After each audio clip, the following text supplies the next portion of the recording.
శ్రీమాత్రే నమ. జయ గురు దత్తాత్రేయ నమ.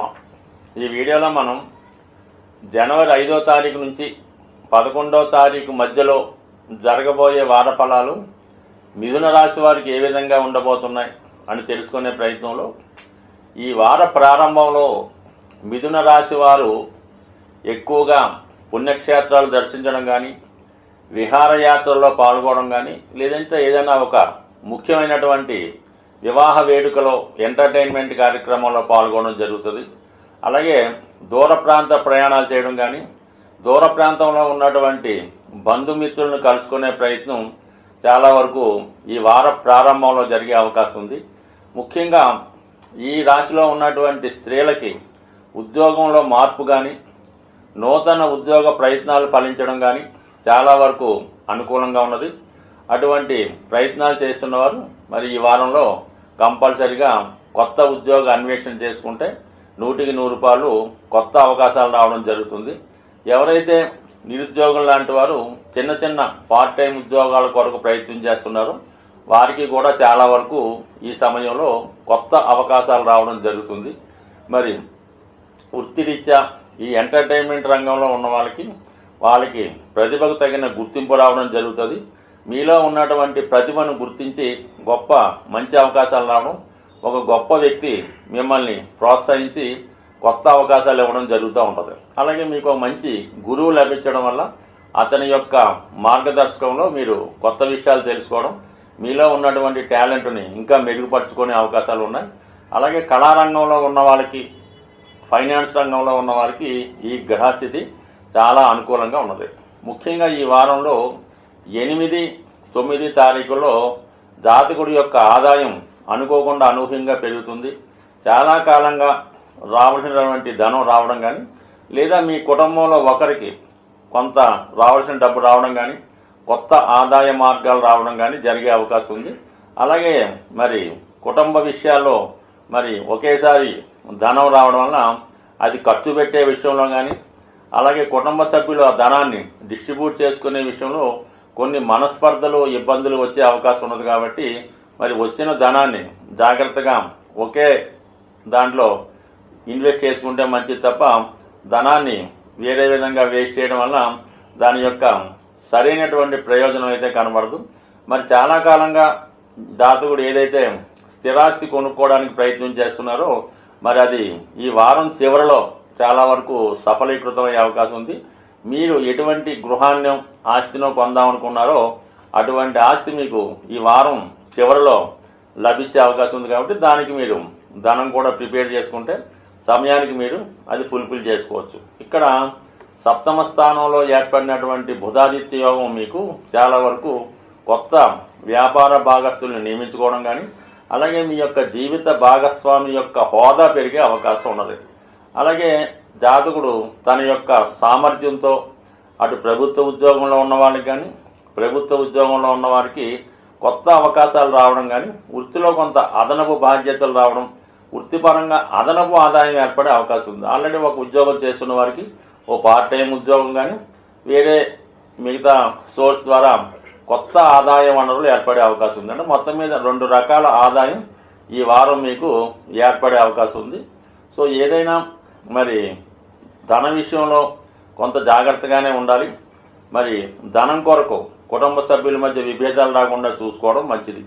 అలాగే వ్యయస్థానంలో ఉన్నటువంటి గురుగ్రహం ప్రభావం జాతకుడు ఎక్కువగా ఆధ్యాత్మిక కార్యక్రమాల్లో పాల్గొనడం, పుణ్య కార్యక్రమాల్లో పాల్గొనడం జరుగుతూ ఉంటుంది.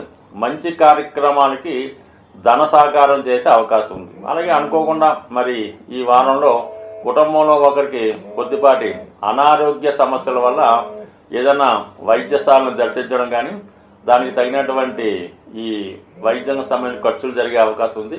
టోటల్గా మరి ఈ మిథున రాశి వారికి ఈ వారంలో నూతన ఉద్యోగ ప్రయత్నాలు ఫలిస్తాయి.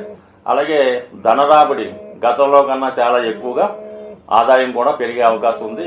ఈ వారం గ్రహస్థితిని అనుసరించి జాతక దోషాలు ఉన్నవారికి, అటు వ్యాపారంలో బాగా నష్టపోతున్న వారికి, అటు వివాహ జీవితంలో ఇబ్బందులు పడుతున్న వారికి 2 ముఖ్యమైనటువంటి రోజులు రావడం జరిగింది. అందులో ఒకటి ఏంటంటే మనకి ఈ జనవరి 10వ తారీఖున ఈ వైకుంఠ ఏకాదశి సందర్భంగా ఉత్తర ద్వార దర్శనం జరుగుతూ ఉంటుంది. మరి మీరు మీ సమీపంలో ఉన్నటువంటి వైష్ణవ దేవాలయాల్లో ఆ రోజు భగవంతుణ్ణి సందర్శించుకోవడం వల్ల ముఖ్యంగా మీ యొక్క ఆర్థిక పరమైనటువంటి సమస్యలు పరిష్కారం అయ్యే అవకాశం ఉంది. అంటే బుధగ్రహ అనుగ్రహం ఎవరికైతే కావాలో, అంటే బుధుడు బలంగా ఉంటే అటు విద్య బాగా వస్తుంది, వ్యాపారం బాగా నడుస్తుంది, ఎవరితో కూడా మోసపోకుండా నష్టపోకుండా బుధుడు మీకు సంపూర్ణమైనటువంటి జ్ఞానాన్ని ఇవ్వడం జరుగుతూ ఉంటుంది. అటువంటి బుధగ్రహ అనుగ్రహం మీకు ఈ ఉత్తర ద్వార దర్శనం ద్వారా లభించే అవకాశం ఉంది. ముఖ్యంగా విద్యార్థులు, వ్యాపారస్తులు, రుణాల్లో ఉన్నవాళ్ళు కంపల్సరిగా మరి మీరు ఎక్కడ ఏ ప్రాంతంలో ఉన్నా అక్కడ ఉన్న దేవాలయంలో సందర్శించి 99% కాదు 100% ఆ రోజు విధి విధానంగా ఉపవాసం ఉన్నవాళ్ళు మరి మీ యొక్క ఆచార ప్రకారం నియమంగా ఉంటేనే ఆ ఫలితం వస్తుంది తప్ప ఏదో ఆ రోజు 10 గంటలకు లైన్లో నిల్చున్నాం, 12 గంటలకు దర్శనం అయింది, 1 గంటకి మరి మనం ఇష్టం వచ్చినట్టు భోజనం చేసామంటే కుదరదు. కంపల్సరీగా ఆ రోజు నియమంగా ఉండాలి. దాని తర్వాత అదే మర్నాడు శనివారం రోజు మనకి శని త్రయోదశి రాబోతుంది.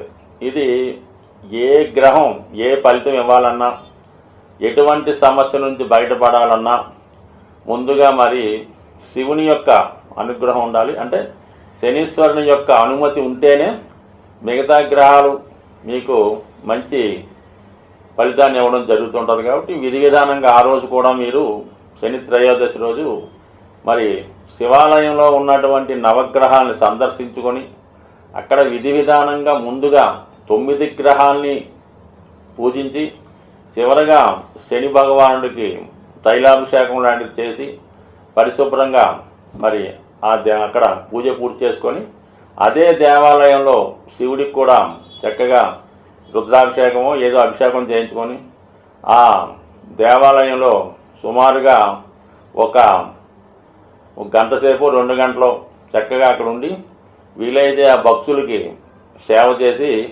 మరి నెమ్మదిగా మీరు ఇంటికి వచ్చి ఆ రోజు కూడా కంపల్సరిగా మరి ఎటువంటి ఆయిల్తో చేసిన పదార్థాలు కానీ తినకూడదు.